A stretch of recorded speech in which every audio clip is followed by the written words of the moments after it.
Hello guys, balik ta sa akong video. May tungod sa mama. Ang mama, no? Ang kabalo ka ngano nga ang akong ipon dili pangag. Dili pangag ang akong ipon, ha? Ha? Ha? Walay daot. Walay daot ang ipon. Kung makita niyo ni kini, ha? Kani siya. Kuan daw ni siya kanang ngipon sa Chinese kini. Dili bitaw mo ni siya ang mga ang hinungdan ani nganong naingani akong ipon tungod kay sa gamay pa ko. Talawan kay ko nga ibton akong ipon. Talawan ko dugo. Muna nga pag muingon ako mama nga abdo na to ang ipon dili ko musgot. Ngano man tungod kay murag lainan ko kung nga naidugo akong baba. So hangtod nga nagpabilin ang ipon dito hangtod nga ang ipon ni kuana naghimo na og lain nga gianan ang bag-ong ipon. So mo na nangyani karon kini.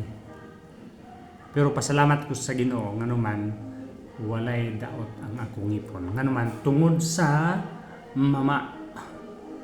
Tungod sa mama. Kabalo ka guys, ang mama mo ni ang palig-on sa imong ipon. Lig-uno ni imong ipon. Patyo niya ang bakterya sa imong ipon. Kanang gitawag og piuryahon ka, kanang piuryahon ka niya murag tanan nimo manghubag imong lagos o niya murag muhapit na mga ipo ang imong ipon. Igsuon ang solusyon niya na ako nakita kini patyo niya ang kagaw sa imong baba, ang piurya sa imong baba o ngipon patyo niya. Gusto mo piuryahon mo kung namoy piurya igsuon pangita dayon mo ani kini sulbad ang inyong problema sa piurya. Una siya pero dunay kuan ani kung sikag mama ani ang imong ngipon mag-yellowish, no? Nag-yellow ba? Kay way toothbrush ba? Wala pa yung toothbrush na nag-yellow. No, akong ginahimo magmama ko twice a week lang or why a week. Pwede po why a week. Labi nagwalay mama. Why a week na. Twice a week. Kaya nga naman ang atong purpose lang dito is for protection lang sa atong ngipon nga dili madaot. No, mo na siyang purpose. Kay kun adlaw-adlaw na to ginahimo, mo nang vices na, no? Kuan na siya ining bisyo na, no? Bisyo na. So dapat do na gyud i-control sa imong kaugalingon nga dili tanang panahon imong kaunon. Makita niyong uban nga ilang mga ngipon pula na kay ilang mga ngipon nag-yellow na.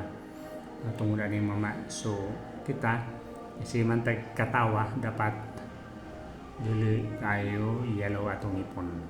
Toothbrush pa nagsa